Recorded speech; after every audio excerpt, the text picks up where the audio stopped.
El aire en la capilla era espeso, una mezcla empalagosa del perfume de los lirios blancos y la cera de las velas que ardían lentamente en sus candelabros de latón. Pesaba. Se sentía como un manto húmedo sobre la piel. Se metía en los pulmones con cada respiración forzada. Se pegaba a la tela negra de mi vestido como una segunda piel de luto. Llevaba horas de pie junto al féretro de Emiliano, o al menos eso me parecía. El tiempo se había vuelto un concepto elástico y pegajoso desde que su corazón dejó de latir. Sentía cómo el mármol frío del suelo se filtraba a través de las suelas delgadas de mis zapatos, una frialdad que subía por mis piernas hasta instalarse en mis huesos, recordándome que el mundo seguía girando, indiferente. El agotamiento era un océano profundo y oscuro, y yo era una náufraga aferrada a los restos de un barco de caoba pulida, el último vestigio físico del hombre que había sido mi mundo entero. El murmullo de los pésames se había convertido en un zumbido monótono en mis oídos, un ruido de fondo para mi dolor silencioso y ensordecedor. Las caras de amigos, socios y familiares lejanos pasaban frente a mí en un desfile borroso. Algunas estaban genuinamente compungidas, con los ojos enrojecidos y las mejillas húmedas. Otras llevaban la máscara de la cortesía social, una expresión de tristeza ensayada que no lograba ocultar la curiosidad morbosa en sus miradas. Yo asentía, susurraba un gracias por venir que ya no sentía, mis labios moviéndose por pura memoria muscular, una marioneta de las convenciones sociales. Mis ojos, sin embargo, no se apartaban de la placa de latón brillante con su nombre grabado, Emiliano Rojas, un nombre que había sido mi hogar, mi ancla y mi faro durante 20 años. Entonces las sentí, antes incluso de verlas. Fue como un cambio repentino en la presión atmosférica, una corriente de aire helado que cortó la atmósfera cálida y cargada de la capilla. El zumbido de las conversaciones se atenuó por un instante, un microsegundo de silencio expectante. Levanté la vista, mi instinto de supervivencia, aletargado por el dolor, despertando de golpe.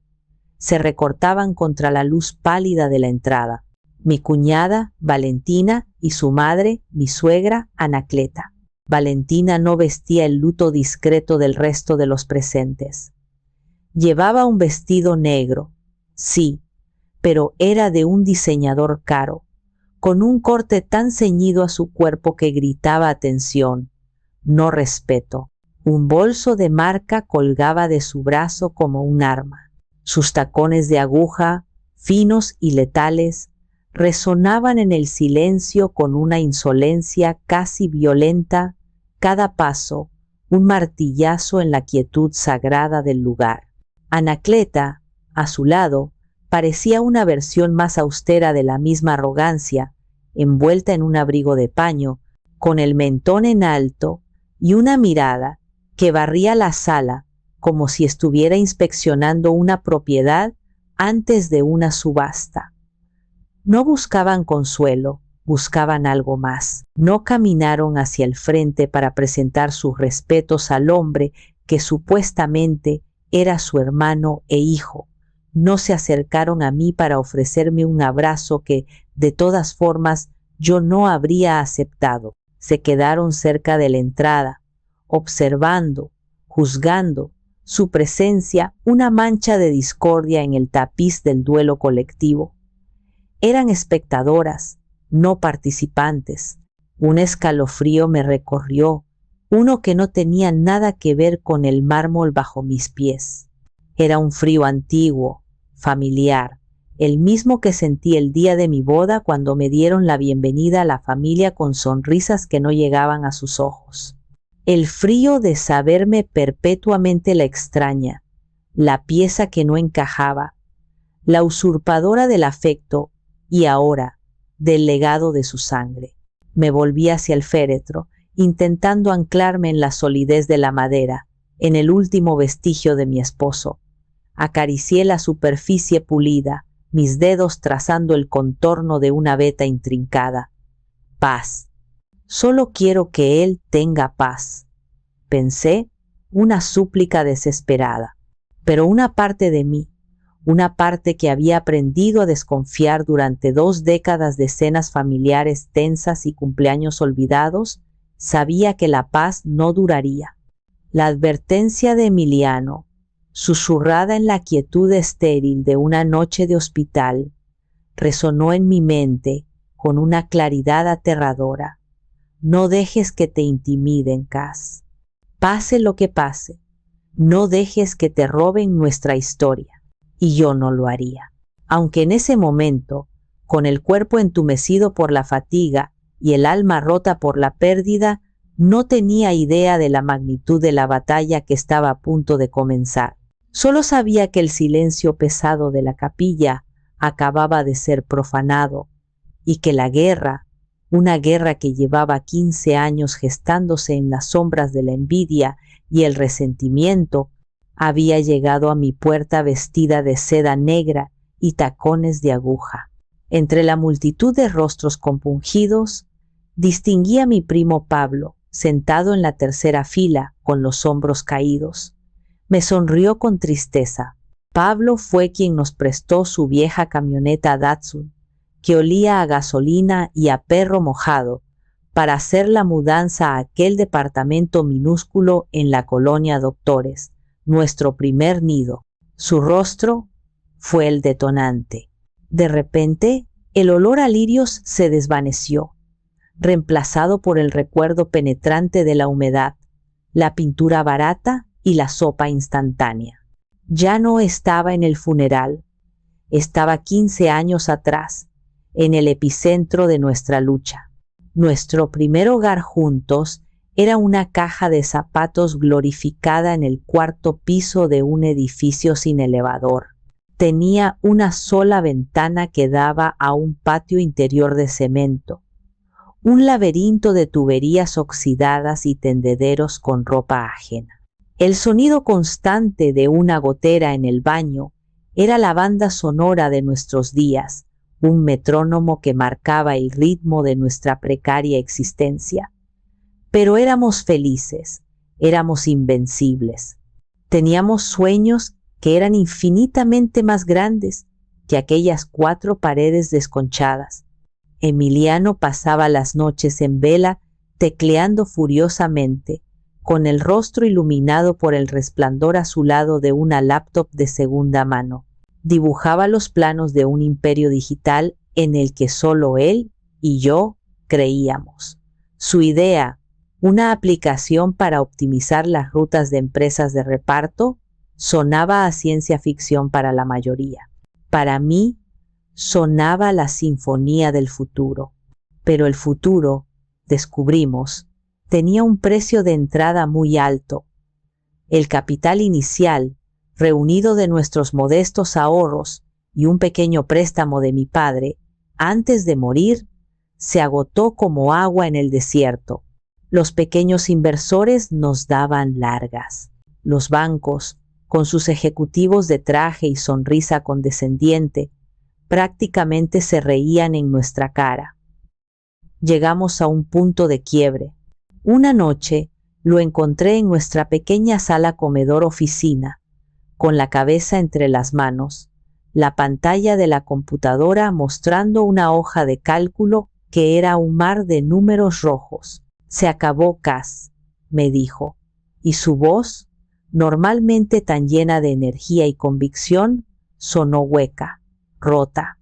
No podemos pagar la nómina de los 2 programadores el próximo mes. Lo hemos perdido todo. Lo miré, vi la derrota en sus hombros caídos y sentí una oleada de furia protectora. No contra él, sino contra el mundo que se negaba a ver su genialidad. No le respondí de inmediato. Fui a nuestra habitación y arrastré de debajo de la cama el viejo baúl de madera de mi padre. Dentro entre fotos amarillentas y cartas atadas con un listón, había una carpeta de plástico azul. Contenía los documentos de un pequeño terreno en las afueras de Cuernavaca. Era lo único de valor material que me quedaba de él, su herencia, mi red de seguridad. Lo había guardado como un ancla, un plan de emergencia para una vejez incierta. Pero el futuro de Emiliano era mi futuro. Nuestra emergencia era ahora. Al día siguiente, sin decirle nada, tomé un autobús a Cuernavaca. Me pasé el día en notarías e inmobiliarias. Una semana después, volví con un cheque de caja por una suma que, en ese momento, nos parecía una fortuna. Esperé a que llegara esa noche y se lo puse sobre la mesa, junto a su plato de quesadillas. Me miró, luego al cheque, luego a mí otra vez. Sus ojos se llenaron de lágrimas. No, Cassandra, no, es de tu padre, no puedo aceptar esto. Mi padre habría querido que invirtiera en el hombre que amo, le respondí, mi voz temblando un poco. Tomé su mano y puse el cheque en ella. Él creía en la gente con agallas, y nadie tiene más agallas que tú. Esto es para nosotros, para nuestro futuro. Esa inyección de capital nos salvó. Nos compró 6 meses más de vida, el tiempo exacto que Emiliano necesitaba para perfeccionar el prototipo y conseguir ese primer gran contrato que lo cambió todo. Pero antes de que yo vendiera el terreno, hubo una llamada que se grabó a fuego en mi memoria.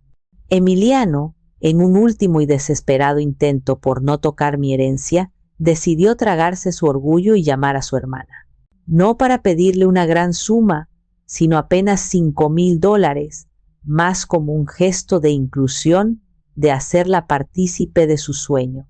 Yo estaba en la pequeña cocina, pretendiendo estar ocupada, pero escuchando cada palabra.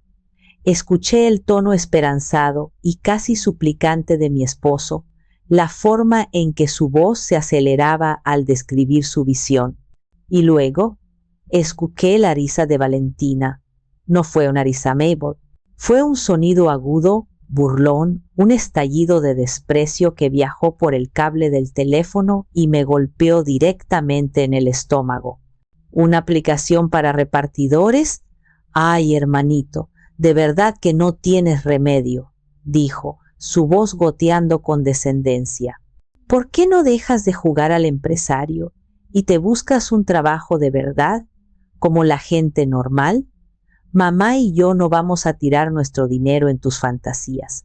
Emiliano se quedó en silencio por un momento que pareció una eternidad. Entiendo, dijo finalmente, su voz desprovista de toda emoción. Cuando colgó, vi algo en su rostro que nunca había visto antes, una profunda y amarga decepción.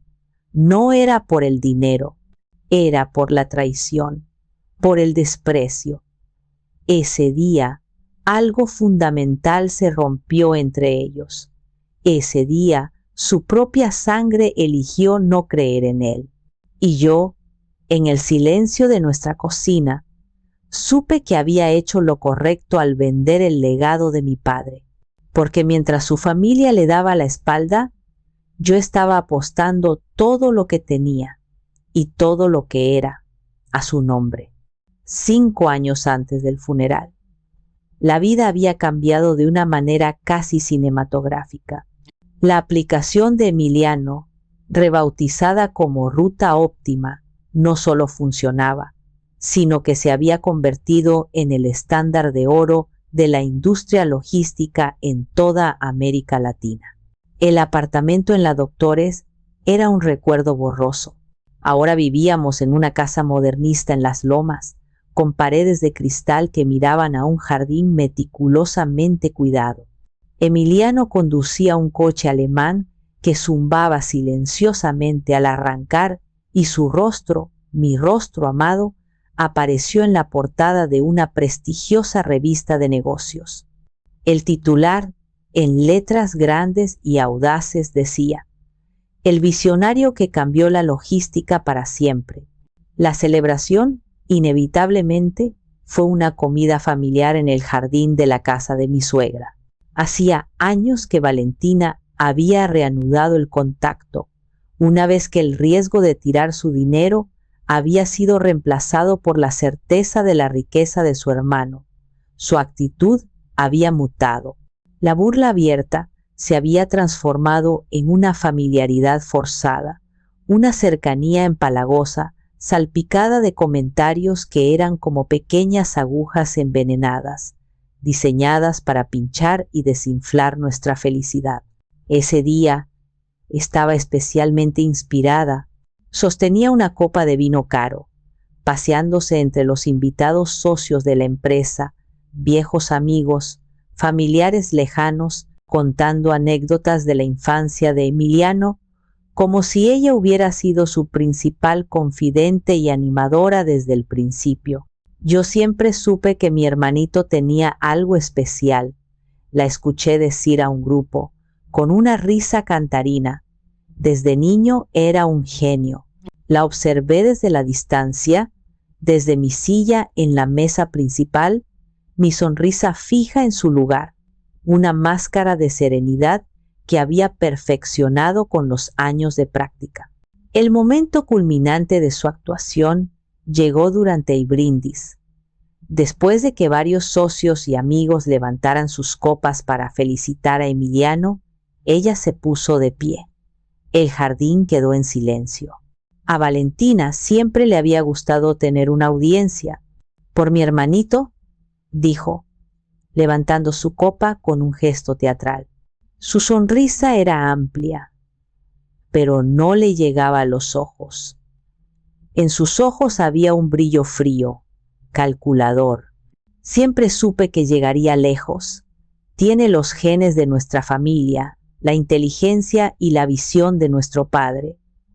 Hizo una pausa dramática, asegurándose de tener la atención de todos, y entonces sus ojos se posaron en mí.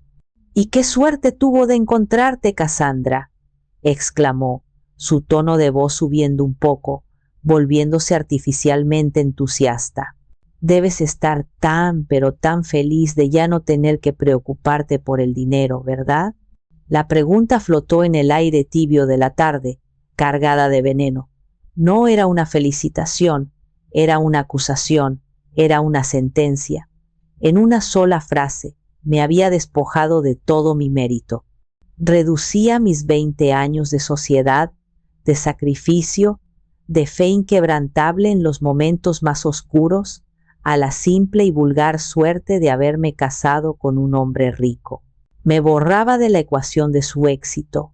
Me convertía en un accesorio decorativo, una simple beneficiaria de los genes familiares de los que ella tanto se jactaba. Me convertía, en esencia, en una cazafortunas. Sentí la sangre subir a mis mejillas, un calor furioso que me quemaba por dentro. El murmullo de las conversaciones se detuvo bruscamente. Todos los invitados se quedaron en silencio, incómodos, sus miradas saltando de ella a mí. Emiliano, a mi lado, se puso rígido como una tabla.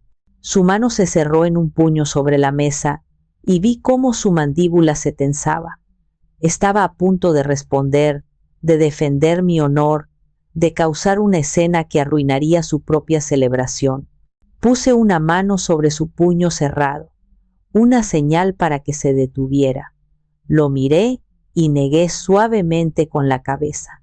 Sabía que cualquier confrontación solo le daría a Valentina el drama que anhelaba, la validación de que había logrado su objetivo, herirme. Así que hice lo que siempre hacía. Respiré hondo, reuní cada gramo de mi dignidad y sonreí. Una sonrisa amplia, serena, inquebrantable. Miré directamente a Valentina. «Soy la mujer más afortunada del mundo, Valentina», respondí, y mi voz sonó mucho más calmada y segura de lo que me sentía por dentro. «Pero mi suerte no tiene nada que ver con el dinero. Mi suerte fue haber encontrado a un hombre con quien compartir cada paso del camino, los malos y los buenos. Eso es algo que el dinero no puede comprar. Mi respuesta fue educada, elegante, inexpugnable, pero por dentro la rabia ardía. Suerte. Ella lo llama suerte, pensé mientras me sentaba y tomaba un sorbo de agua. No vio las noches sin dormir, no vio las deudas acumuladas, no vio la venta del terreno de mi padre, no vio nada. Ese día comprendí, con una claridad dolorosa, que para Valentina yo nunca sería la arquitecta del éxito de Emiliano junto a él. Siempre sería la intrusa que se había topado con un billete de lotería. Y esa percepción era una ofensa que, aunque enterrada bajo capas de cortesía familiar, nunca podría perdonar del todo. La herida, aunque invisible, se hacía cada vez más profunda. El diagnóstico cayó sobre nosotros como una bomba de silencio. Un cáncer agresivo, insidioso, detectado demasiado tarde. Los meses que siguieron fueron un torbellino borroso de batas blancas, pasillos de hospital que olían a antiséptico y la lenta y cruel erosión del hombre que amaba. Su cuerpo, antes tan lleno de energía, se fue consumiendo, pero su mente, su brillante y extraordinariamente, permaneció intacta, afilada como una navaja. De hecho, parecía volverse más aguda, más enfocada, como si la proximidad de la muerte le hubiera despojado de todas las distracciones triviales de la vida, dejándole solo con la esencia de lo que era y lo que quería dejar atrás. Fue durante esas largas noches en la habitación del hospital, en el silencio solo roto por el pitido rítmico de las máquinas que monitorizaban su frágil existencia, que comenzó su último gran proyecto. Lo llamó, con una ironía teñida de seriedad, su legado digital. No voy a dejar que otros cuenten mi historia, Cass, me dijo una noche, mientras yo le humedecía los labios con un trozo de hielo. Su voz era un susurro, pero su intensidad era la de siempre. He pasado mi vida construyendo cosas desde cero. Esto es lo último que construiré, mi propia narrativa. Con la ayuda de Lorenzo, su socio y el hermano que la vida le había dado, montó un pequeño y discreto estudio en su habitación de hospital. Una cámara de alta definición, un micrófono profesional, pasaba horas frente a la lente, cuando las fuerzas y los analgésicos se lo permitían. No eran videos de despedidas sentimentales y lacrimógenos, eran testimonios, eran clases magistrales, eran confesiones. Documentó la historia de la empresa, desde la primera y torpe línea de código escrita en la pantalla de una laptop de segunda mano en nuestro miserable apartamento, hasta la compleja arquitectura de la plataforma, que ahora servía a millones. Grabó mensajes personales para sus empleados clave, agradeciéndoles y dándoles una última lección de liderazgo. Grabó horas de consejos para jóvenes emprendedores, compartiendo sus fracasos con la misma honestidad que sus éxitos. Grabó reflexiones sobre la tecnología, la ética y el futuro de la humanidad. Era su manera de ordenar su vida, de destilar su esencia y dejarla en un archivo incorruptible, a salvo de las reescrituras y las mentiras. Una tarde, cuando la luz dorada del atardecer se filtraba por la ventana, me pidió que me sentara. Se veía más cansado de lo habitual, más frágil. Hay un video más que necesito grabar, dijo, su voz apenas audible. Es para Valentina. Sentí un nudo de hielo en el estómago. Emiliano, no tienes que hacerlo, ya no importa. Sí, importa, me interrumpió, con una chispa de su antigua firmeza. Importa porque es parte de la verdad. Es mi manera de contar mi propia historia, Cass, toda ella. Y ella es una parte de esa historia, nos guste o no. Conozco a mi hermana mejor que nadie. Cuando yo no esté, vendrá por ti. Vendrá por lo que construimos. Y no lo hará con amabilidad. Intentará borrarte, intentará reescribir cada página de nuestra vida juntos para que encaje en su narrativa de codicia. Me entregó un disco duro externo, frío y pesado en mi mano. Aquí está todo, mi legado digital. Hay una carpeta protegida con una contraseña que solo tú y Lorenzo conocen. Dentro está el video para Valentina. No quiero que lo veas, no es para ti. Es un mensaje que solo ella necesita escuchar. Dáselo al licenciado Baltasar. Él sabrá qué hacer si ella es ella. Sus ojos, hundidos en su rostro demacrado pero ardiendo con una intensidad feroz, buscaron los míos. Su mano huesuda apretó la mía. Prométeme que protegerás nuestra historia, Cassandra, la verdadera, la que vivimos juntos en la pobreza y en la riqueza. Prométemelo.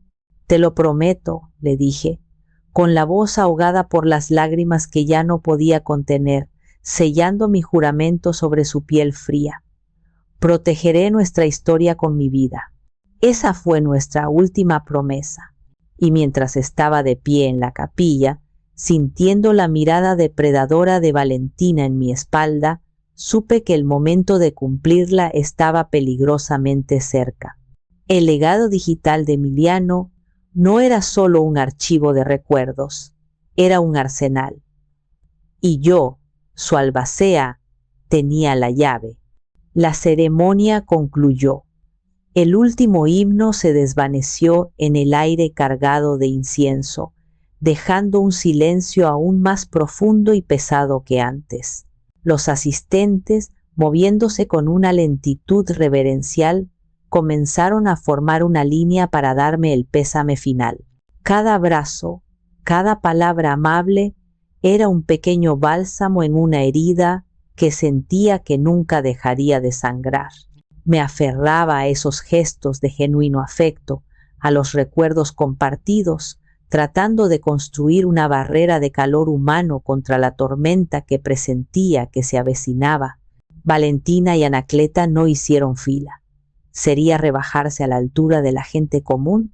Esperaron, como depredadoras pacientes en la sabana, a que la manada a mi alrededor se dispersara un poco, a que mis defensas estuvieran bajas.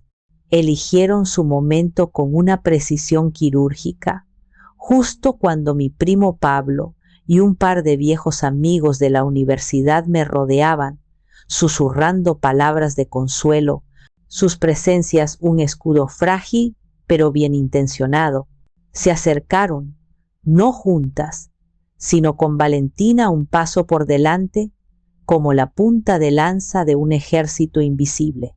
Su expresión ya no era de fría observación. Ahora había una impaciencia apenas disimulada en el tenso contorno de sus labios pintados de un rojo oscuro, casi negro. Un color de guerra, no de luto. Cassandra, dijo, y su voz no fue el susurro de condolencia que el momento exigía, sino una declaración de intenciones proyectada con la claridad suficiente como para que mi pequeño círculo de apoyo la escuchara perfectamente. ¡Qué tragedia tan terrible!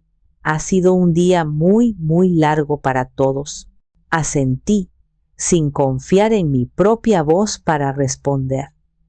Las palabras parecían atrapadas en mi garganta, ahogadas por un nudo de dolor y aprensión.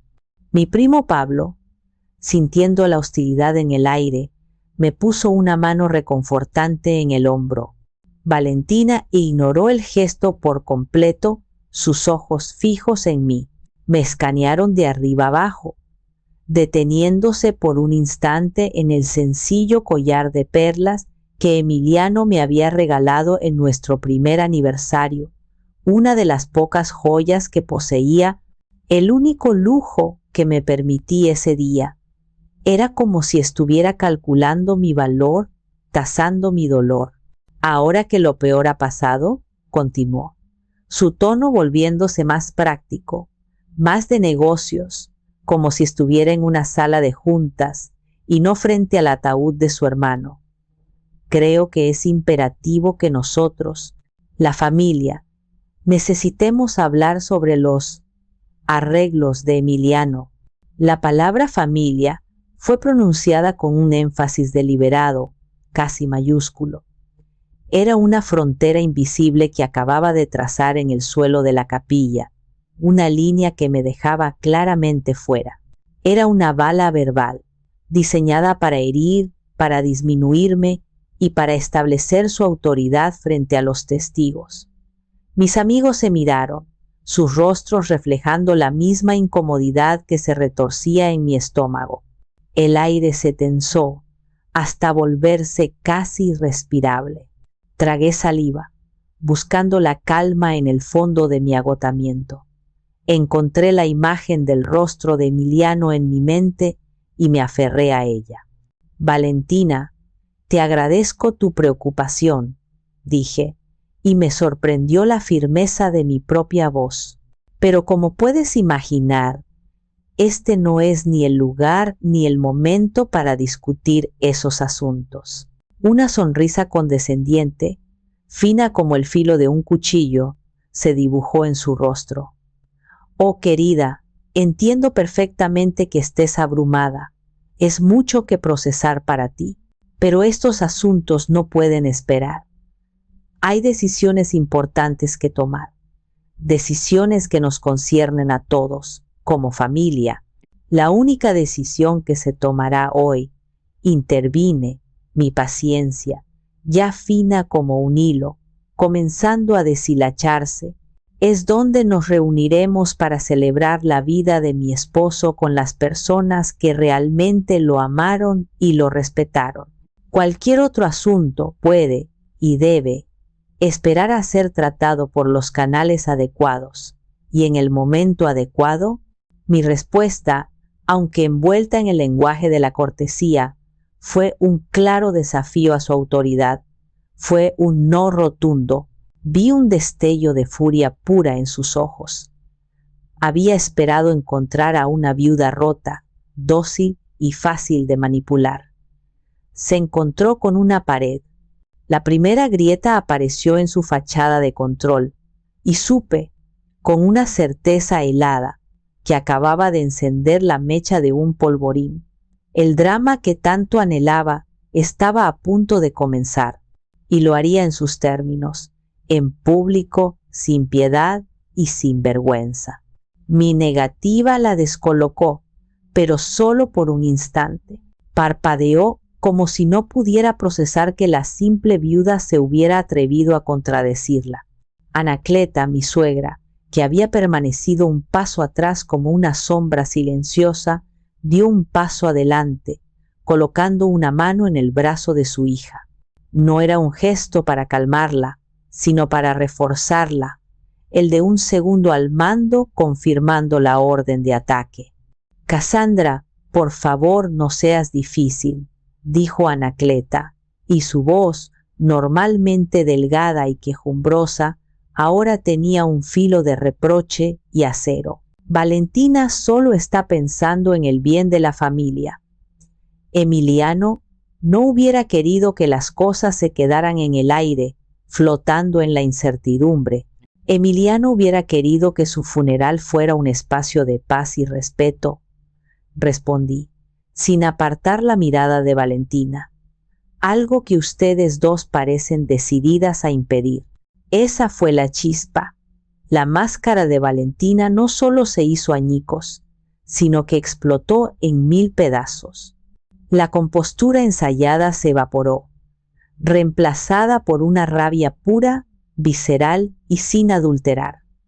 Su rostro se contrajo en una mueca de desprecio tan intensa que la transformó. ¿Respeto? ¿Tú te atreves a hablar de respeto? Siseó, su voz subiendo de volumen, una serpiente venenosa que se desenroscaba en el silencio de la capilla. Las pocas conversaciones que quedaban se extinguieron. Todos los ojos se volvieron hacia nosotras. ¿La mujer que lo aisló de su propia familia en sus últimos días? ¿La que se aseguró de que su nombre estuviera en cada papel, en cada cuenta, en cada propiedad? Dio un paso amenazador hacia mí, rompiendo la barrera invisible que mis amigos habían formado. Pablo y Javier se tensaron, pero no sabían qué hacer. ¿Cómo se detiene a una mujer en duelo, aunque su duelo fuera una farsa? Valentina señaló el féretro con un dedo tembloroso, un dedo acusador. Mi hermano yace ahí dentro, frío, y tú ya estás actuando como la reina de su castillo, un castillo construido con su genio, con su sudor, con su sangre, la sangre de mi familia. Valentina, ya basta, dijo Pablo, su voz grave y firme, un intento inútil de apelar a una decencia que no existía. Pero ella estaba fuera de control. El resentimiento de 15 años, la envidia acumulada, el odio silencioso, todo estaba brotando como lava de un volcán. Fue entonces cuando su justificación retorcida, la mentira que se había contado a sí misma durante años para poder mirarse al espejo, salió a la luz en un torrente de veneno. El dinero de mi padre empezó todo esto, gritó, su voz resonando en la acústica perfecta de la capilla, cada sílaba un golpe. ¿Crees que lo construyó de la nada? ¿Crees que fue tu apoyo moral lo que pagó los servidores? Ese capital inicial, ese pequeño empujón, era la herencia de nuestra familia. Y tú te lo quedaste todo. La acusación era tan absurda, tan grotescamente falsa, que por un momento me quedé sin aliento. El capital inicial de su padre había sido un préstamo insignificante que Emiliano había devuelto con generosos intereses al año siguiente, un hecho que ella convenientemente olvidaba. El capital real, el que nos salvó del abismo, había sido el terreno de mi padre, vendido y entregado sin condiciones. La injusticia de sus palabras, la reescritura descarada de nuestra historia frente al cuerpo de mi esposo, fue la última gota. Antes de que pudiera articular una sola palabra de defensa, ella lanzó su golpe final, la frase que se convertiría en su epitafio en esta guerra, el clavo en su propio ataúd. Sus ojos inyectados en sangre se clavaron en los míos. Su cuerpo temblaba de furia. Inhaló profundamente y su voz se convirtió en un grito desgarrador, un sonido profano que violó la santidad del lugar y silenció hasta el último susurro. No te hagas la tonta. Ese dinero es de mi hermano, es de nuestra sangre. La sangre pesa más que un papel. Tú no eres más que una esposa advenediza. La frase quedó suspendida en el aire, vibrando de odio. Más que un papel, así reducía 20 años de amor incondicional, de complicidad absoluta, de noches en vela sosteniendo su mano, de fe ciega en sus sueños, a un simple trozo de papel del registro civil, a una transacción, a nada. En ese instante, algo dentro de mí hizo clic. El dolor, el agotamiento, la tristeza, todo se evaporó. Fue reemplazado por una claridad fría, cortante y brillante como la hoja de un bisturí. Ya no era una viuda de luto abrumada por la pena. Era una guardiana. Era la ejecutora de una promesa. La guardiana de la verdad de Emiliano. Y mi promesa, hecha en una habitación de hospital estéril, ahora exigía ser cumplida. La guerra ya no estaba en mi puerta, estaba en mi sala de estar, en mi alma, y yo no iba a perderla. El eco del grito de Valentina pareció colgarse de las vigas de madera del techo, una decoración invisible y grotesca. El silencio que siguió fue más pesado, más acusador que cualquier ruido. Era un silencio lleno de juicio. Los pocos invitados que quedaban, atrapados en la escena, miraban al suelo, a los vitrales, a cualquier lugar excepto a nosotras. La vergüenza ajena era una capa gruesa y pegajosa que cubría a todos. Valentina, jadeando ligeramente, con el pecho subiendo y bajando, pareció darse cuenta de la magnitud de su arrebato. La furia en su rostro comenzó a desinflarse, no por arrepentimiento, sino por el cálculo frío de haber quizás ido demasiado lejos, demasiado pronto. Su expresión se recompuso en una máscara de desafío petulante. Anacleta, con la eficiencia de una cómplice experimentada, la tomó del brazo. «Vámonos, hija. Aquí no hay nada que hacer con esta gente». Y sin decir una palabra más, la guió hacia la salida. Su retirada no fue una disculpa, fue una retirada táctica. La primera batalla había terminado, y ellas se marchaban convencidas de haber lanzado la primera bomba con éxito. Mis amigos me rodearon, un círculo protector de preocupación. «Cass, ¿estás bien?», preguntó Javier, su rostro una mezcla de ira y compasión. «No le hagas caso, es una víbora, siempre lo ha sido», añadió Pablo, su voz un gruñido bajo. Asentí, pero era un gesto automático, un reflejo.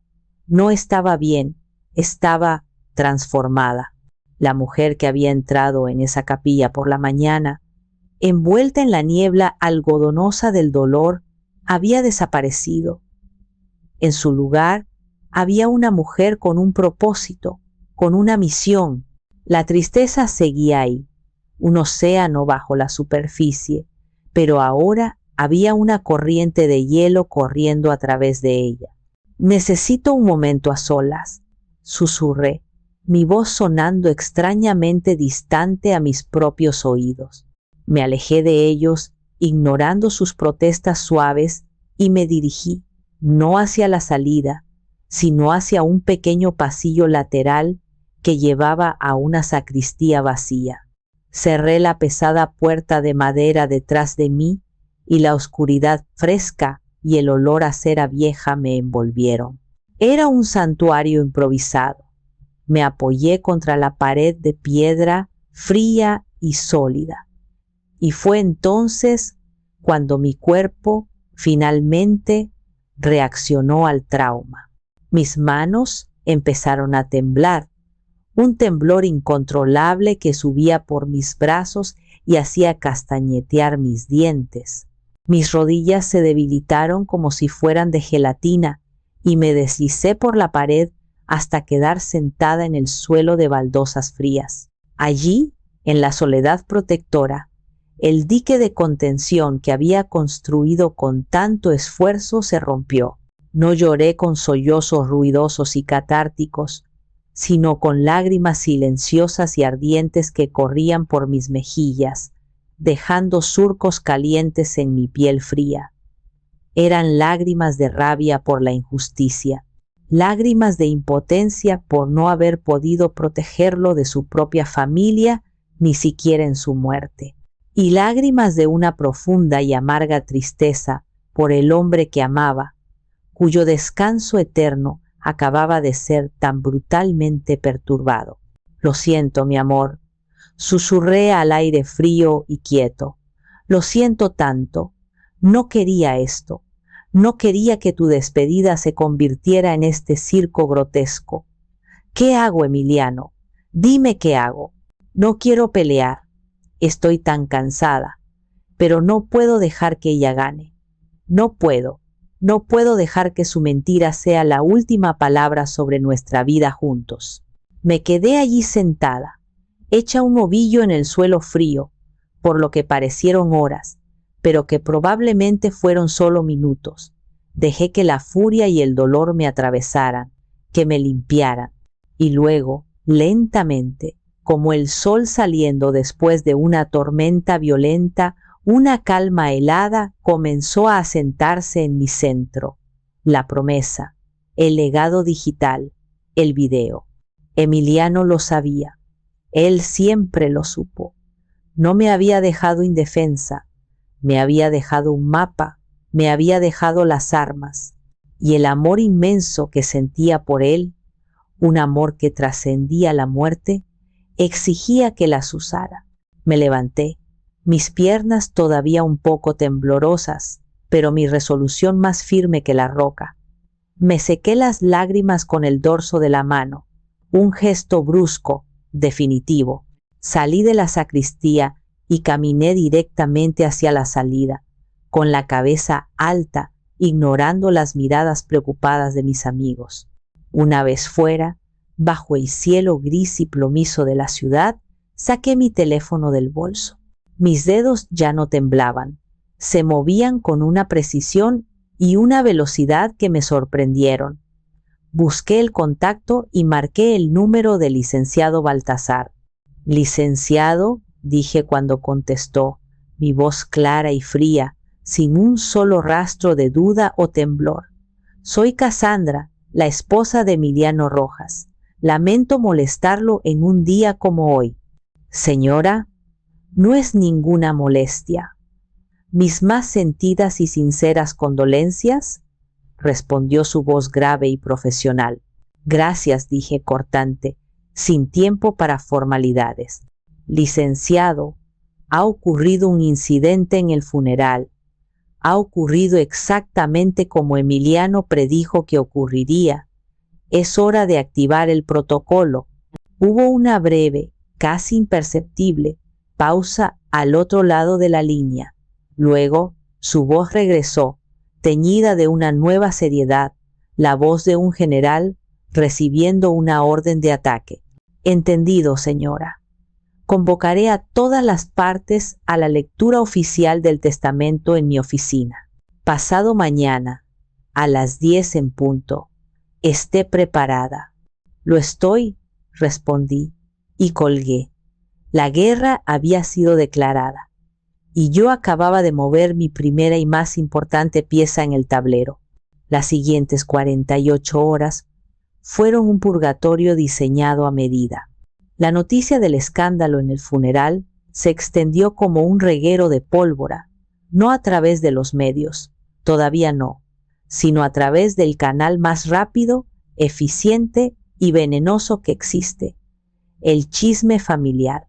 Mi teléfono, que hasta entonces había sido una fuente de consuelo con mensajes de amigos, se convirtió en un instrumento de tortura psicológica.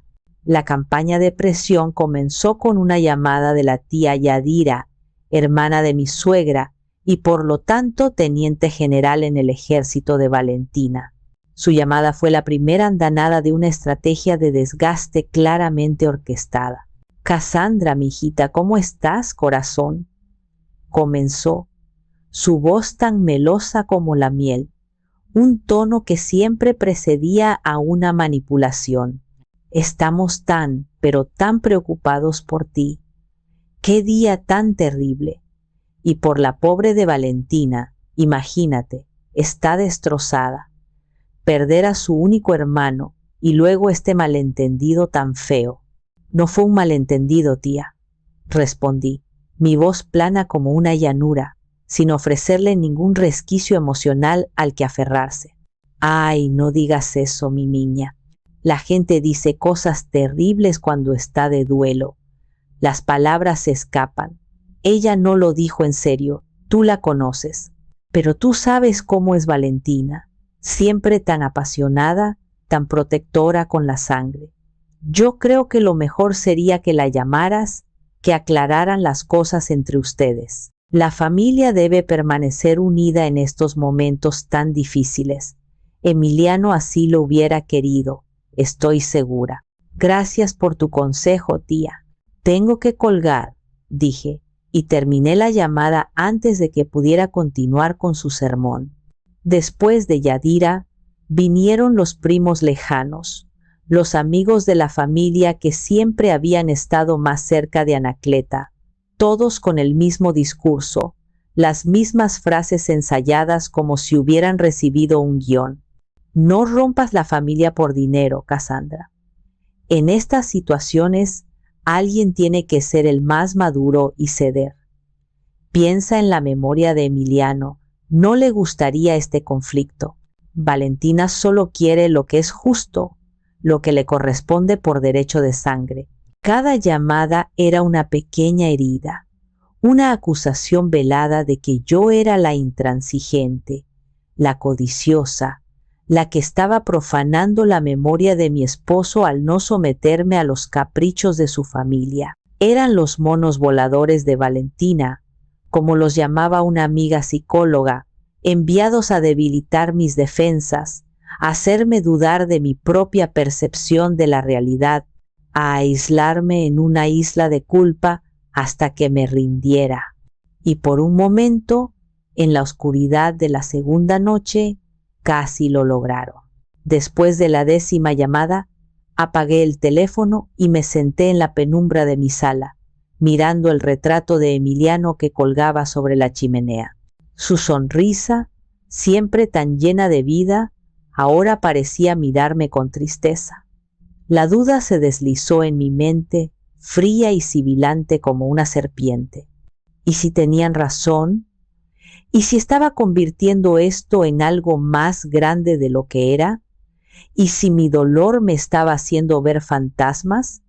¿Y si la mejor manera de honrar a Emiliano era simplemente ceder, darles una parte, un porcentaje, lo que fuera, con tal de comprar la paz?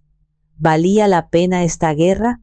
Me sentí tan abrumadoramente cansada, cansada de luchar, cansada de estar en guardia, cansada de estar sola contra el mundo. La idea de una tregua, incluso una injusta, era tentadora como el canto de una sirena. Entonces, mis ojos se posaron en un pequeño marco de fotos digital en la repisa, uno que Emiliano había programado para que mostrara imágenes al azar de nuestra vida juntos. En ese momento, apareció una foto que yo misma había tomado con un teléfono viejo. Emiliano y yo, cubiertos de pintura blanca de pies a cabeza, sonriendo como dos niños traviesos en el local vacío y polvoriento que se convertiría en su primera oficina. Recuerdo ese día. Habíamos gastado hasta el último centavo en el depósito y la renta.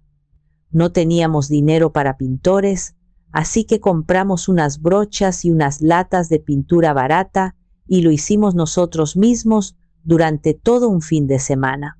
Recuerdo que comimos pizza sentados en el suelo, usando una caja de cartón como mesa, soñando con el futuro, con los empleados que tendríamos, con los clientes que conquistaríamos. Nuestra historia, había dicho Emiliano en el hospital.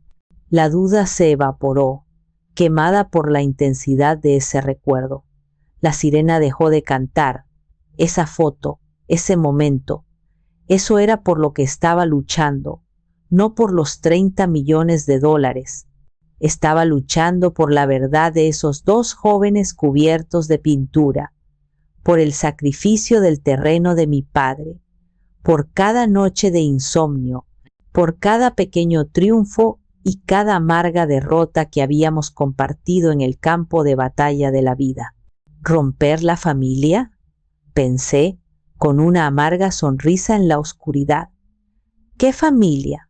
La familia se rompió hace 15 años, con una risa burlona al otro lado del teléfono. La familia se desentendió cuando comíamos pizza en el suelo de una oficina vacía. Mi familia está en esa foto. Mi familia era él, y voy a protegerla. Volví a encender el teléfono y lo puse en modo silencioso. Dejé que los monos voladores gritaran en el vacío de un buzón de voz lleno. La presión externa ya no importaba. Mi brújula interna estaba fija, su aguja apuntando, firme e inquebrantable, hacia el norte. Y mi norte, en ese momento, era la oficina del licenciado Baltasar. La oficina del licenciado Baltasar era un santuario de orden, poder silencioso y aire acondicionado a la temperatura perfecta. Las paredes estaban cubiertas de estanterías de caoba oscura que llegaban hasta el techo, repletas de libros de leyes encuadernados en piel con lomos dorados que parecían contener el peso de siglos de disputas humanas. El aire olía a cuero, a papel viejo, a café recién hecho y a una victoria tranquila. En el centro de la sala, una imponente mesa de conferencias, una losa de madera pulida hasta obtener un brillo de espejo, esperaba como un campo de batalla preparado con meticulosidad. Era un lugar diseñado para intimidar, para recordar a los visitantes que allí la ley y el orden prevalecían sobre el caos de las pasiones humanas. Llegué 5 minutos antes de las 10, acompañada por Lorenzo.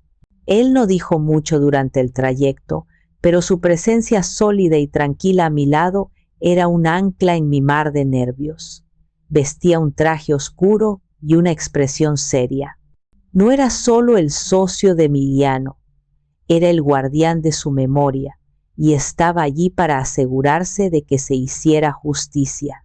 Nos sentamos en un lado de la mesa, de espaldas a la inmensa ventana que ofrecía una vista panorámica del Paseo de la Reforma, una vista del imperio que Emiliano había ayudado a construir desde cero. Valentina y Anacleta llegaron exactamente a las 10, ni un minuto antes ni uno después, una puntualidad que pretendía denotar control. Las acompañaba un abogado joven, con un traje brillante que parecía un poco demasiado caro para él y una expresión de arrogancia que seguramente había aprendido de su clienta. Entraron en la sala con un aire de superioridad, como si fueran los demandantes llegando a la corte y yo la acusada a punto de ser sentenciada. Valentina me dedicó una mirada gélida, cargada de un triunfo anticipado que me revolvió el estómago. Estaba convencida de que su ofensiva en el funeral y la posterior campaña de presión familiar me habrían ablandado, que llegaría a esa mesa dispuesta a negociar, a suplicar, a ceder. Creía que iba a ganar. El licenciado Baltasar entró un momento después. Un hombre mayor de cabello plateado peinado hacia atrás y una calma que parecía forjada en miles de batallas como esta. Su traje era impecable pero discreto. Asintió a todos con una formalidad cortés. Se sentó en la cabecera de la mesa y colocó un grueso portafolio de piel frente a él. Una gran pantalla de televisión de pantalla plana dominaba la pared del fondo, una presencia ominosa y oscura por el momento. «Buenos días a todos», dijo, su voz grave y resonante llenando el silencio.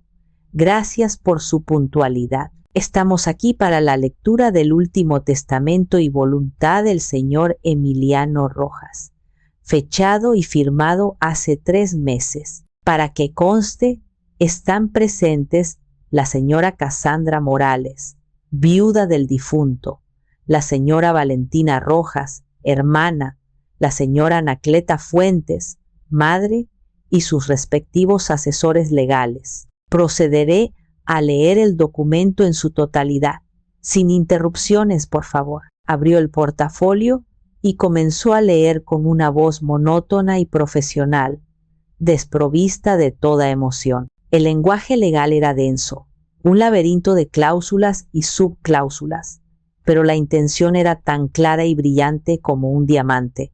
Párrafo tras párrafo, se detallaba la distribución de un patrimonio construido con sangre, sudor y sueños. Las acciones de Ruta Óptima, las propiedades inmobiliarias, las cuentas de inversión, los derechos de propiedad intelectual de sus algoritmos, los coches, las obras de arte, todo, hasta el último centavo, sin excepción, estaba legado a una sola persona, a mi amada esposa, mi compañera de vida y socia en todos mis esfuerzos, la luz de mi existencia, Casandra Morales. A medida que el licenciado leía, vi cómo el color subía por el cuello de Valentina, una marea roja de furia. Sus nudillos, apretados con fuerza sobre la mesa, se pusieron blancos.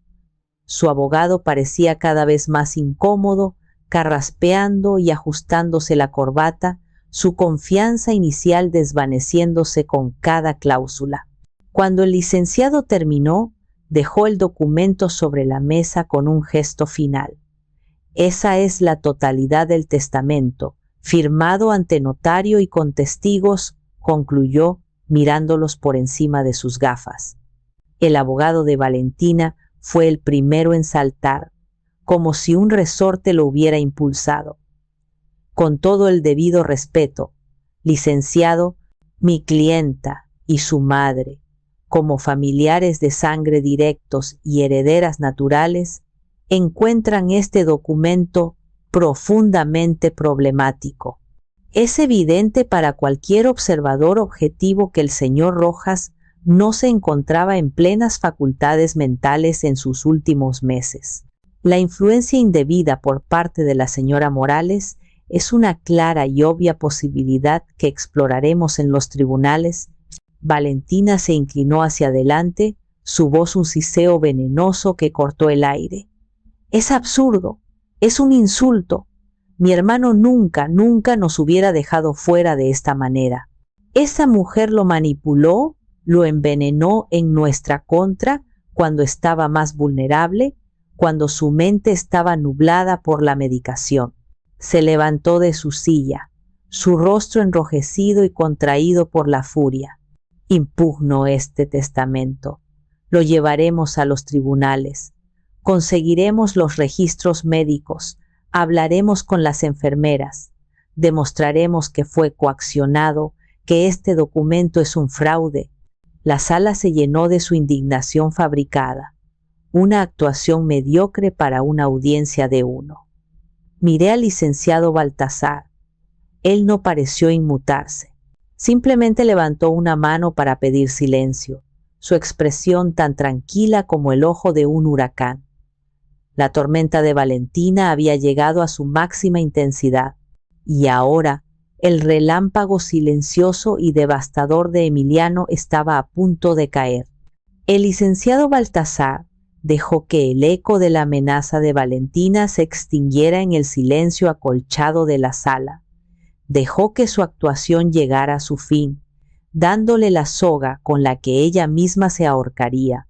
Luego, con una calma exasperante que desarmaba cualquier agresión, se ajustó las gafas y nos miró a todos, uno por uno. «Señora Valentina», dijo, su voz tranquila, pero con un peso inconfundible, el peso de la verdad y la preparación.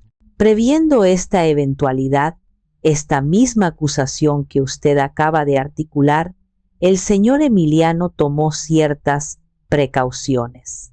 Insistió en dejar absolutamente clara su voluntad, su estado mental y sus razones, más allá de cualquier duda o interpretación maliciosa. Antes de proceder con cualquier costosa, y permítame añadir, potencialmente humillante impugnación legal, me pidió encarecidamente que compartiera con usted un mensaje personal. Es parte de un archivo que él denominó su legado digital. Con un movimiento deliberado, el licenciado tomó un pequeño control remoto de la mesa y apuntó a la gran pantalla de la pared. El rostro de Valentina pasó de la furia a una confusión recelosa. Su abogado frunció el ceño, claramente desconcertado. Esto no estaba en su manual de litigio. La pantalla parpadeó y cobró vida. Y allí estaba él. Emiliano, mi Emiliano, no en la cama de un hospital, pálido y frágil, sino sentado en el sillón de cuero de su estudio en casa, con sus libros y premios desenfocados en el fondo. Estaba más delgado, sí, y había ojeras oscuras bajo sus ojos que delataban su batalla, pero estaba impecablemente vestido con una de sus camisas favoritas, y su mirada era directa, lúcida, y ardía con una intensidad que traspasaba la pantalla. El video estaba fechado y timbrado digitalmente, 2 meses antes de su muerte. «Hola, Valentina», dijo, y su voz llenó la sala. Era la voz de mi esposo, inconfundible, y escucharla de nuevo, tan clara y presente, fue como un golpe en el pecho, un dolor dulce y agudo. Si estás viendo esto, significa que ya no estoy, y también significa que has hecho exactamente lo que yo sabía, con una certeza absoluta, que harías. Valentina contuvo el aliento. Un sonido sibilante en el silencio. Probablemente estés en la oficina de mi abogado, gritando sobre la sangre, la familia, la manipulación y cómo Cassandra me envenenó en tu contra, continuó Emiliano, con una media sonrisa triste, casi compasiva. Así que, para que no queden dudas en esta sala ni en ningún tribunal futuro, aclaremos un par de cosas con la ayuda de la memoria, esa cosa tan selectiva. ¿Recuerdas esta llamada, hermana? De repente, la pantalla se quedó en negro, pero el audio, amplificado por los altavoces, continuó. La voz de un Emiliano más joven, vibrante de esperanza y desesperación, llenó la sala, explicando su visión. Y luego, la respuesta, la risa aguda, burlona y cortante de Valentina. ¿Una aplicación para repartidores? Ay, hermanito, no voy a tirar mi dinero en tus fantasías. La grabación de la llamada de hacía 15 años resonó en la sala, cruda, innegable, un eco fantasmal de su propia crueldad. El abogado de Valentina se puso pálido como el papel. Anacleta cerró los ojos, como si no pudiera soportar escucharlo. La imagen de Emiliano regresó. Ese fue el día que dejaste de ser mi hermana y te convertiste en una espectadora. Una que solo se interesó en comprar un boleto para la función cuando el espectáculo ya era un éxito de taquilla. La pantalla cambió de nuevo, mostrando una serie de capturas de pantalla de su teléfono. Mensajes de texto de Emiliano a Valentina a lo largo de los años, proyectados en alta definición. Feliz cumpleaños, hermana. Te quiero mucho. Mamá no se siente bien. Deberías llamar. Conseguimos una nueva ronda de financiación. Estoy increíblemente feliz. Todos marcados con la doble palomita azul de leído. Ninguno con una sola palabra de respuesta. Silencio. Eso es lo que recibí de ti durante años. Silencio en los momentos importantes, dijo la voz de Emiliano, cada palabra un martillazo. Y ahora hablemos del dinero, que parece ser lo único que te interesa. Mencionaste algo en el funeral sobre el dinero de nuestro padre, dijo Emiliano, y sus ojos parecieron brillar con una intensidad feroz.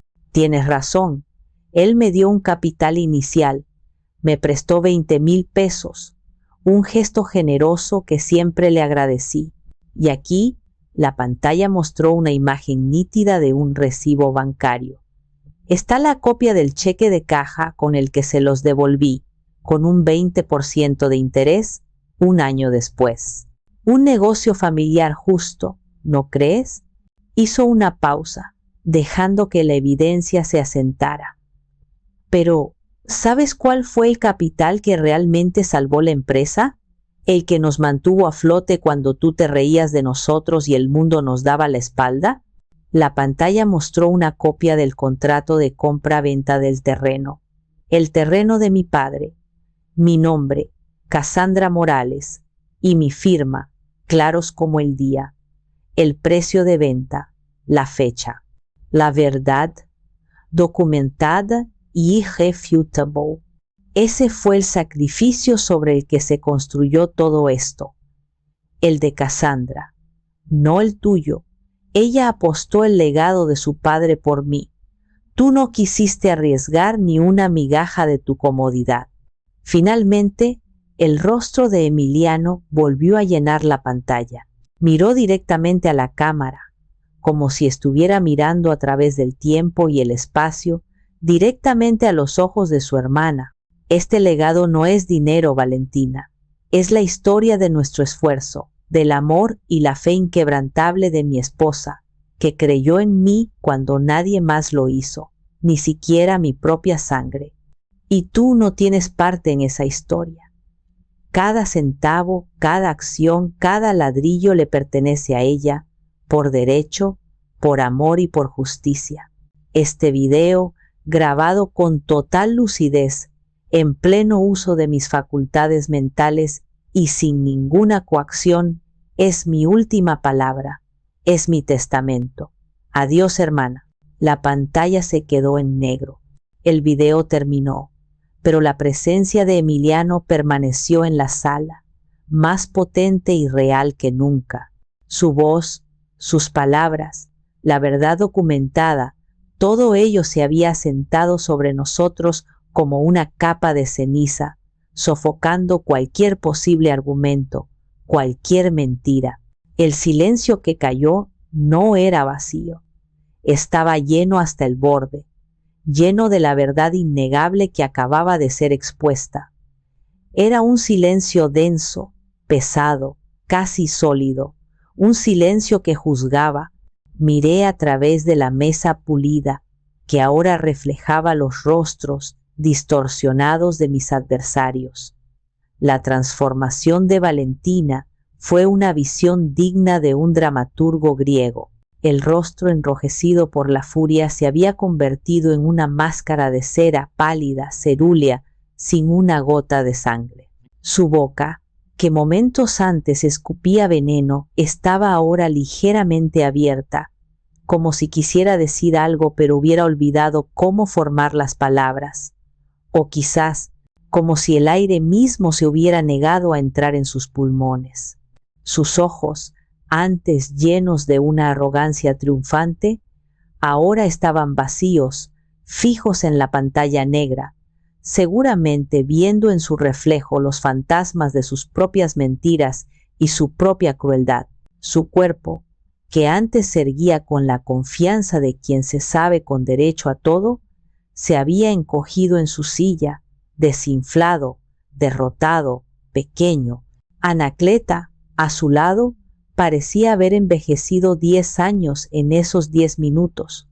Se llevaba una mano temblorosa al pecho, su mirada saltando de la pantalla a su hija y luego a mí, y en sus ojos vi, por primera vez en 20 años, no hostilidad, no condescendencia, sino una mezcla de horror y, quizás, una diminuta y tardía pizca de comprensión. La verdad, al parecer, era una medicina amarga para todos. El abogado joven, el del traje caro, se hundió en su asiento de cuero. Si hubiera podido, se habría metido debajo de la mesa. Evitaba la mirada de todos, su rostro una mezcla de vergüenza profesional y pánico puro. Su caso, su cliente, su reputación, todo se había desintegrado en una explosión de verdad digital frente a sus ojos. Había ido a la guerra con una pistola de agua, solo para encontrarse frente a un tanque. Lorenzo, a mi lado, soltó un suspiro lento y profundo, el sonido de una tensión contenida durante años que finalmente se liberaba. No había ni una pizca de triunfo en su rostro, solo una tristeza solemne por su amigo, que tuvo que llegar a tales extremos para proteger a su esposa de su propia familia. Y yo no sentía alegría.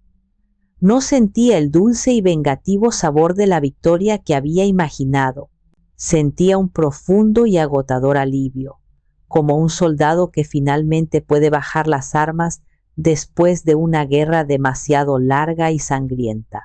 Sentía una inmensa oleada de amor y gratitud hacia mi esposo, un amor tan fuerte que dolía. Incluso desde más allá de la tumba me había protegido, había construido el escudo perfecto, había luchado la última batalla por mí, para que yo no tuviera que hacer. El licenciado Baltasar se aclaró la garganta y el sonido, aunque discreto, pareció un trueno en el silencio sepulcral. Su voz cortó el aire como un bisturí. Como pueden ver, dijo, dirigiéndose directamente al pálido abogado de Valentina. Cualquier impugnación basada en la falta de capacidad mental del testador o en la influencia indebida de un tercero sería, por decirlo suavemente, imprudente. El señor Emiliano se aseguró de que su testimonio final fuera irrefutable y estuviera meticulosamente documentado. Luego, sus ojos tranquilos y penetrantes se posaron en Valentina.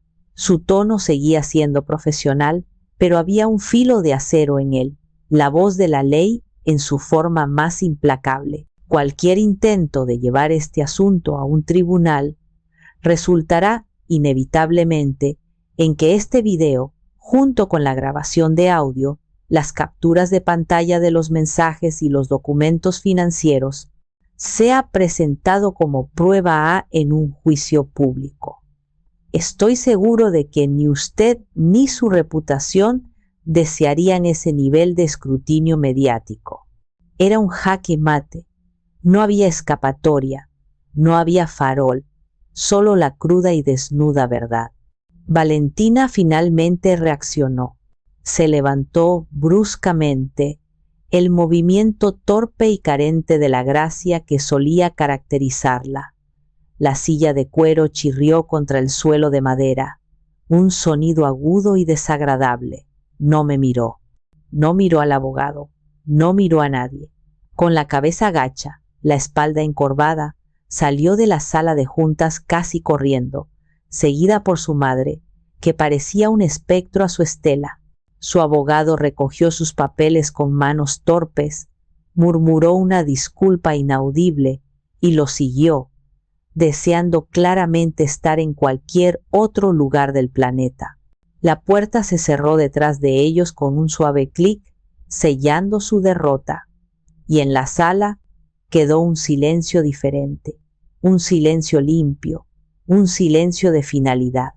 El licenciado Baltasar me miró por encima de sus gafas y por primera vez vi una pequeña y casi imperceptible sonrisa en la comisura de sus labios.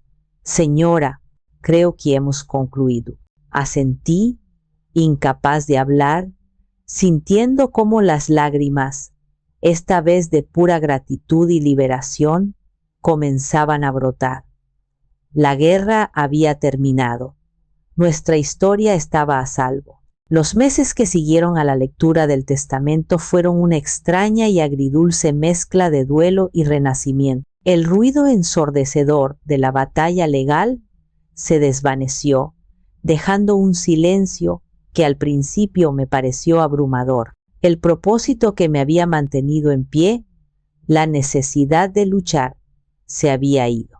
Me encontré sola en la casa grande y silenciosa, rodeada de los fantasmas de una vida compartida, y tuve que enfrentarme a la parte más difícil, aprender a vivir sin él. Pero la victoria en la oficina del abogado no fue un final, sino un comienzo. Emiliano no solo me había dejado su patrimonio, me había dejado una misión, y aferrarme a esa misión se convirtió en mi salvavidas. Con la ayuda incansable de Lorenzo, que pasó de ser el socio de mi esposo a ser mi propio socio, mi confidente y mi amigo más cercano, me sumergí en el trabajo. Tomé mi lugar en la junta directiva de Ruta Óptima, no como una viuda decorativa que heredaba un puesto, sino como una participante activa y preparada. Había pasado 20 años escuchando a Emiliano hablar de cada detalle del negocio en la cena, en la cama, en vacaciones. Conocía su filosofía, sus miedos, sus ambiciones y sus estrategias mejor que nadie. Mi voz en la sala de juntas se convirtió en la continuación de la suya, guiada por una pregunta constante: ¿qué haría Emiliano? Pero mi verdadera pasión, mi verdadera misión, el lugar donde sentía que realmente honraba su espíritu, era la otra parte de su testamento, la parte que no tenía que ver con márgenes de beneficio o cuotas de mercado, sino con el propósito. Juntos, Lorenzo y yo, dimos vida a la Fundación Emiliano Rojas. Nuestro objetivo era simple y poderoso: proporcionar capital inicial, mentoría y apoyo a jóvenes emprendedores de tecnología que, como Emiliano en sus inicios, tenían ideas brillantes pero bolsillos vacíos. Transformamos un piso entero de nuestro edificio de oficinas en un espacio de coworking de última generación, gratuito para nuestros becarios. Creamos una red de mentores con los mejores cerebros de la industria y establecimos un fondo de inversión dedicado exclusivamente a esos proyectos que los bancos y los inversores tradicionales considerarían demasiado arriesgados. El día de la inauguración de la fundación, di mi primer discurso público. Estaba aterrorizada. De pie en un podio, frente a una audiencia de líderes de la industria, periodistas y las caras jóvenes y esperanzadas de nuestros primeros becarios, sentí que mis rodillas temblaban. Pero entonces miré una gran fotografía de Emiliano que habíamos colocado en el escenario, su sonrisa llena de inteligencia y bondad, y el miedo se disipó. Emiliano Rojas no construyó una empresa para ser rico, dije, mi voz resonando con una convicción que no sabía que poseía. Construyó una empresa para resolver un problema. Él creía, con cada fibra de su ser, que el talento está distribuido de manera uniforme por todo el mundo, pero la oportunidad no. Esta fundación no es un acto de caridad, es un acto de justicia. Es una inversión en los próximos emilianos y emilianas que están ahora mismo en un apartamento húmedo, comiendo pizza en el suelo y soñando con cambiar el mundo. Es nuestra forma de asegurarnos de que ninguna idea brillante muera por falta de $5,000.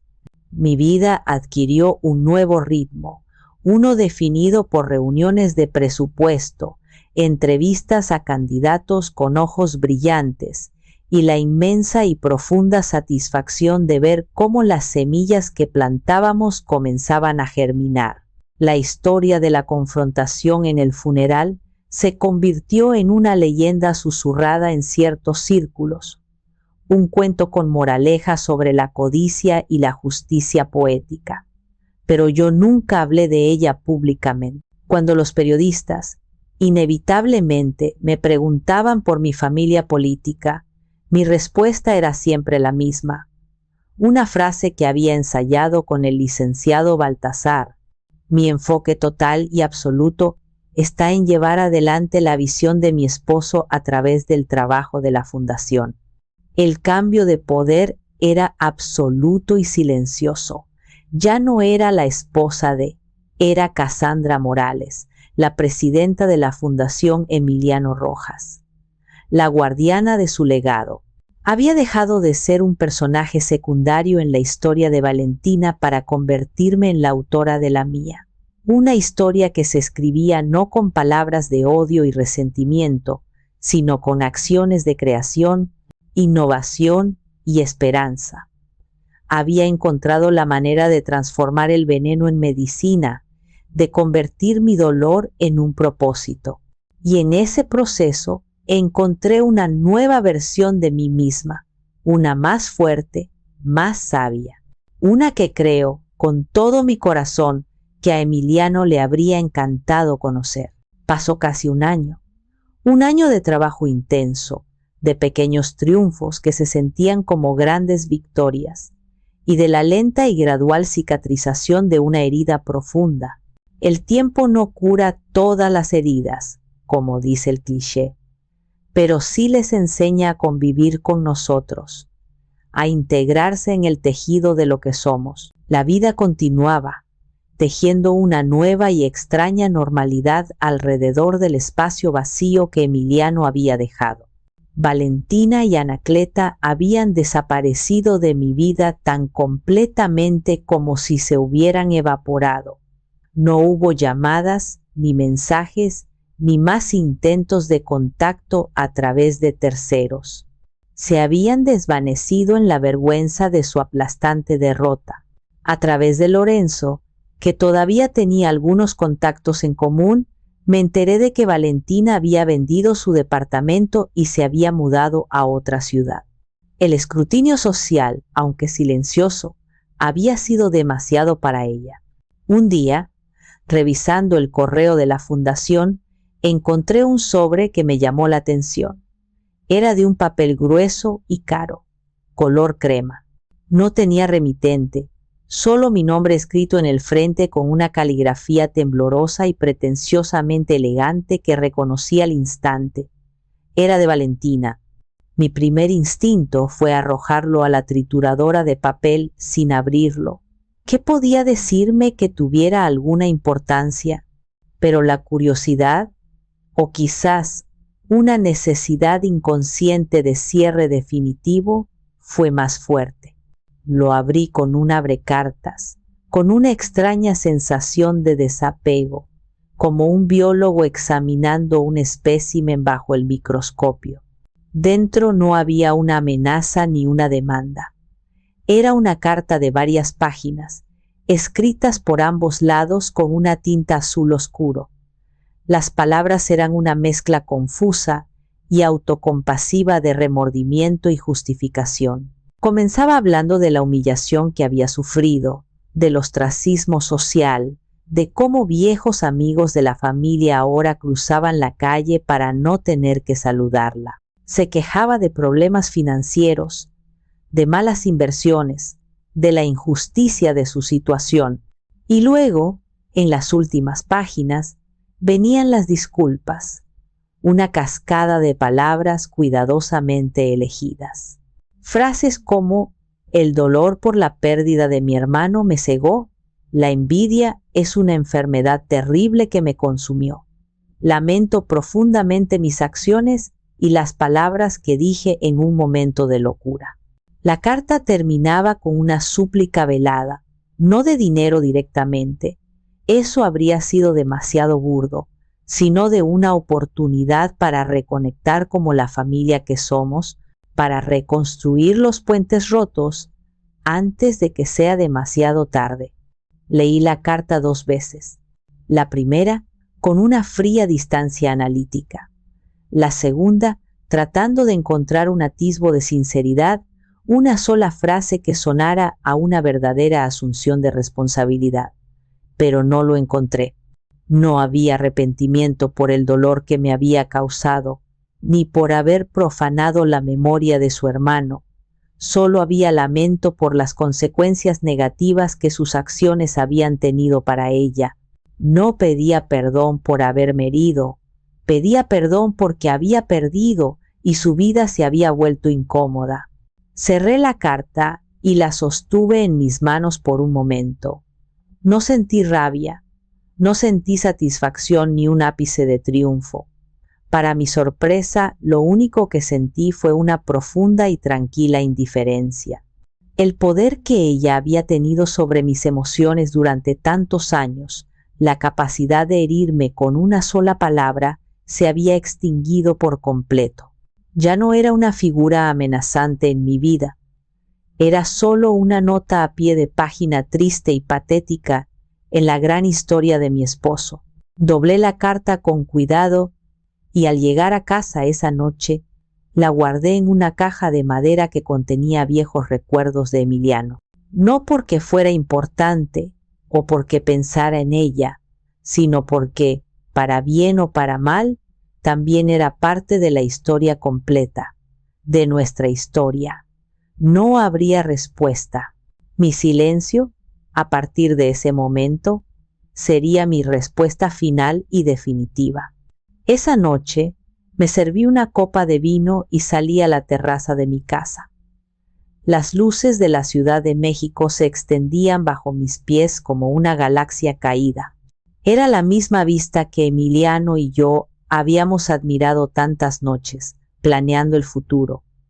El trabajo estaba hecho, la promesa estaba cumplida, su historia estaba a salvo de las mentiras, su legado estaba floreciendo, creando oportunidades para otros. Había paz. No la paz feliz y vibrante de antes, sino una paz diferente, una paz ganada con esfuerzo, forjada en el fuego del dolor y la determinación. Una paz tranquila, madura, la paz de saber que había hecho lo correcto. Algunos, como mi tía Yadira, probablemente todavía dirán en susurros que expuse a mi familia a la humillación pública, que destruí lo que quedaba de nuestros lazos por orgullo y dinero. Pero yo no lo veo así. Yo creo que simplemente encendí la luz en una habitación que llevaba demasiado tiempo a oscuras, obligando a todos, incluida yo misma, a ver la verdad que se escondía en las sombras. ¿Hice lo correcto? Sí. Mirando el legado de mi esposo brillar en las vidas de otros, no tengo la menor duda. Hice exactamente lo que tenía que hacer. Espero que esta historia te haya gustado. Si fue así, por favor dale me gusta para apoyar nuestro canal. Y si te quedaste con ganas de más, haz clic en el video que aparece ahora en pantalla. Te prometo que la historia de traición y justicia que encontrarás allí te dejará sin aliento. Gracias por acompañarme.